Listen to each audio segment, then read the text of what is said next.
بسم اللہ الرحمن الرحیم۔ حضرت عمر فاروق رضی اللہ تعالیٰ عنہ کا خوبصورت واقعہ۔ دو نوجوان عمر رضی اللہ تعالیٰ عنہ کی محفل میں داخل ہوتے ہی محفل میں بیٹھے ایک شخص کے سامنے جا کر کھڑے ہو جاتے ہیں اور اس کی طرف انگلی کر کے کہتے ہیں، یا عمر یہ ہے وہ شخص۔ عمر رضی اللہ تعالیٰ عنہ ان سے پوچھتے ہیں، کیا کیا ہے اس شخص نے؟ یا امیر المومنین، اس نے ہمارے باپ کو قتل کیا ہے۔ عمر رضی اللہ تعالیٰ عنہ پوچھتے ہیں، کیا کہہ رہے ہو؟ اس نے تمہارے باپ کو قتل کیا ہے؟ عمر رضی اللہ تعالیٰ عنہ اس شخص سے مخاطب ہو کر پوچھتے ہیں، کیا تو نے ان کے باپ کو قتل کیا ہے؟ وہ شخص کہتا ہے، ہاں امیر المومنین، مجھ سے قتل ہو گیا ہے ان کا باپ۔ عمر رضی اللہ تعالیٰ عنہ پوچھتے ہیں، کس طرح قتل ہوا ہے؟ وہ شخص کہتا ہے، یا عمر، ان کا باپ اپنے اونٹ سمیت میرے کھیت میں داخل ہو گیا تھا۔ میں نے منع کیا، باز نہیں آیا، تو میں نے ایک پتھر دے مارا جو سیدھا اس کے سر میں لگا اور وہ موقع پر مر گیا۔ عمر رضی اللہ تعالیٰ عنہ کہتے ہیں، پھر تو قصاص دینا پڑے گا، موت ہے اس کی سزا۔ نہ فیصلہ لکھنے کی ضرورت، اور فیصلہ بھی ایسا اٹل کہ جس پر کسی بحث کی بھی گنجائش نہیں۔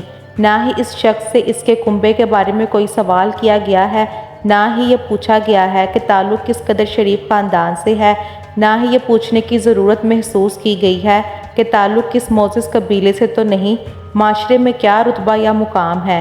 ان سب باتوں سے بلا عمر رضی اللہ عنہ کو ہی کیا، کیونکہ معاملہ اللہ کے دین کا ہو تو عمر رضی اللہ عنہ پر کوئی اثر انداز نہیں ہو سکتا، اور نہ ہی کوئی اللہ کی شریعت کی تنفیذ کے معاملے پر عمر رضی اللہ عنہ کو روک سکتا ہے، حتیٰ کہ سامنے عمر کا اپنا بیٹا ہی کیوں نہ قاتل کی حیثیت سے آ کھڑا ہو، قصاص تو اس سے بھی لیا جائے گا۔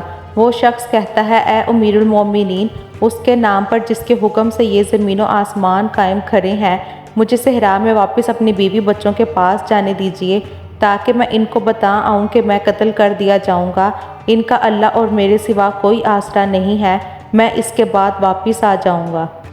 عمر رضی اللہ عنہ کہتے ہیں، کون تیری ضمانت دے گا کہ تو صحرا میں جا کر واپس بھی آ جائے گا؟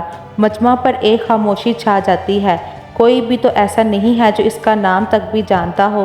اس کے قبیلے، خیمے یا گھر وغیرہ کے بارے میں جاننے کا معاملہ تو بات کی بات ہے، کون ضمانت دے اس کی؟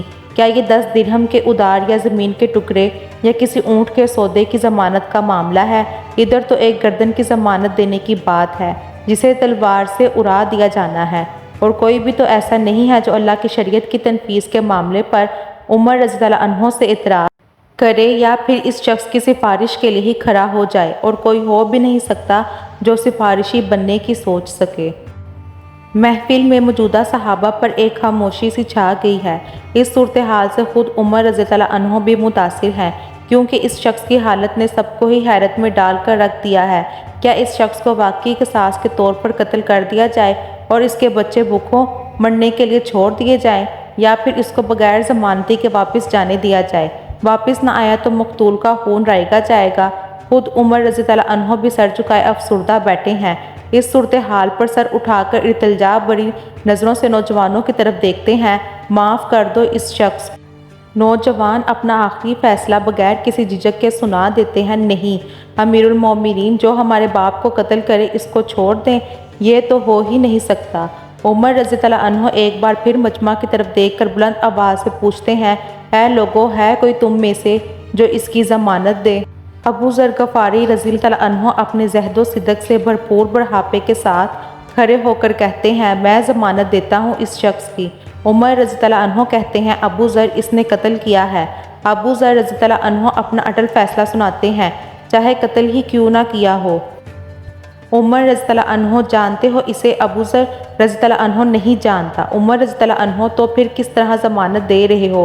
ابو ذر رضی اللہ عنہ، میں نے اس کے چہرے پر مومنوں کی صفات دیکھی ہیں، اور مجھے ایسا لگتا ہے یہ جھوٹ نہیں بول رہا، انشاءاللہ یہ لوٹ کر واپس آ جائے گا۔ عمر رضی اللہ عنہ، ابو ذر دیکھ لو، اگر یہ 3 دن میں لوٹ کر نہ آیا تو مجھے تیری جدائی کا صدمہ دیکھنا پڑے گا۔ ابو ذر رضی اللہ عنہ اپنے فیصلے پر ڈٹے ہوئے جواب دیتے ہیں، امیر المومنین، پھر اللہ مالک ہے۔ عمر رضی اللہ عنہ سے 3 دن کی مہلت پا کر وہ شخص رخصت ہو جاتا ہے، کچھ ضروری تیاریوں کے لیے، بیوی بچوں کو الوداع کہنے، اپنے بعد ان کے لیے کوئی راہ دیکھنے، اور پھر اس کے بعد قصاص کی ادائیگی کے لیے قتل کیے جانے کی غرض سے لوٹ کر واپس آنے کے لیے۔ اور پھر 3 راتوں کے بعد عمر رضی اللہ عنہ بھلا کیسے اس امرا کو بھلا پاتے؟ انہوں نے تو ایک ایک لمحہ گن کر کاٹا تھا۔ عصر کے وقت شہر میں صلاۃ الجامعہ کی منادی پھر جاتی ہے۔ نوجوان اپنے باپ کا قصاص لینے کے لیے بے چین اور لوگوں کا مجمع اللہ کی شریعت کی تنفیذ دیکھنے کے لیے جمع ہو چکا ہے۔ ابو ذر رضی اللہ عنہ بھی تشریف لاتے ہیں اور آ کر عمر رضی اللہ عنہ کے سامنے بیٹھ جاتے ہیں۔ عمر رضی اللہ عنہ سوال کرتے ہیں، کدھر ہے وہ آدمی؟ ابو ذر رضی اللہ عنہ مختصر جواب دیتے ہیں، مجھے کوئی پتہ نہیں ہے یا امیر المومنین۔ ابو ذر رضی اللہ عنہ آسمان کی طرف دیکھتے ہیں جدھر سورج ڈوبنے کی جلدی میں معمول سے زیادہ تیزی کے ساتھ جاتا دکھائی دے رہا ہے۔ محفل میں ہو کا عالم ہے، اللہ کے سوا کوئی نہیں جانتا کہ آج کیا ہونے جا رہا ہے۔ یہ سچ ہے کہ ابو ذر رضی اللہ عنہ عمر رضی اللہ عنہ کے دل میں بستے ہیں۔ عمر رضی اللہ عنہ ان کے جسم کا ٹکڑا مانگے تو عمر رضی اللہ عنہ دیر نہ کریں، کاٹ کر ابو ذر رضی اللہ عنہ کے حوالے کر دیں۔ لیکن ادھر معاملہ شریعت کا ہے، اللہ کے احکامات کی بجا آوری کا ہے، کوئی کھیل تماشا نہیں ہونے جا رہا، نہ ہی کسی کی حیثیت یا صلاحیت کی پیمائش ہو رہی ہے، حالات و واقعات کے مطابق نہیں، اور نہ ہی زمان و مکان کو بیچ میں لایا جانا ہے۔ قاتل نہیں آتا تو ضامن کی گردن جاتی نظر آ رہی ہے۔ مغرب سے چند لحظات پہلے وہ شخص آ جاتا ہے۔ بے ساختہ حضرت عمر رضی اللہ عنہ کے منہ سے اللہ اکبر کی صدا نکلتی ہے، ساتھ ہی مجمع بھی اللہ اکبر کا ایک بھرپور نعرہ لگاتا ہے۔ عمر رضی اللہ عنہ اس شخص سے مخاطب ہو کر کہتے ہیں، اے شخص، اگر تو لوٹ کر نہ بھی آتا تو ہم نے تیرا کیا کر لینا تھا؟ نہ ہی تو کوئی تیرا گھر جانتا تھا اور نہ ہی کوئی تیرا پتہ جانتا تھا۔ وہ بولا، امیر المومنین، اللہ کی قسم، بات آپ کی نہیں ہے، بات اس ذات کی ہے جو سب ظاہر و پوشیدہ کے بارے میں جانتا ہے۔ دیکھ لیجئے، میں آ گیا ہوں اپنے بچوں کو پرندوں کے چوزوں کی طرح صحرا میں تنہا چھوڑ کر، جدھر نہ درخت کا سایہ ہے اور نہ ہی پانی کا نام و نشان۔ میں قتل کر دیے جانے کے لیے حاضر ہوں۔ مجھے بس یہ ڈر تھا کہیں کوئی یہ نہ کہہ دے کہ اب لوگوں میں سے وعدوں کا افواہ ہی اٹھ گیا ہے۔ عمر رضی اللہ عنہ نے ابو ذر رضی اللہ عنہ کی طرف رخ کر کے، ابو ذر، تو نے کس بنا پر اس کی ضمانت دے دی تھی؟ ابو ذر رضی اللہ عنہ نے کہا، اے عمر، مجھے اس بات کا ڈر تھا کہیں کوئی یہ نہ کہہ دے کہ اب لوگوں سے خیر ہی اٹھا لی گئی ہے۔ سید عمر رضی اللہ عنہ نے ایک لمحے کے لیے توقف کیا اور پھر ان 2 نوجوانوں سے پوچھا کہ کیا کہتے ہو اب؟ نوجوانوں نے، جن کا باپ مرا تھا، روتے ہوئے کہا، اے امیر المومنین، ہم اس کی صداقت کی وجہ سے اسے معاف کرتے ہیں۔ ہمیں اس بات کا ڈر ہے کہ کہیں کوئی یہ نہ کہہ دے کہ اب لوگوں میں سے عفو اور درگزر ہی اٹھا لیا گیا ہے۔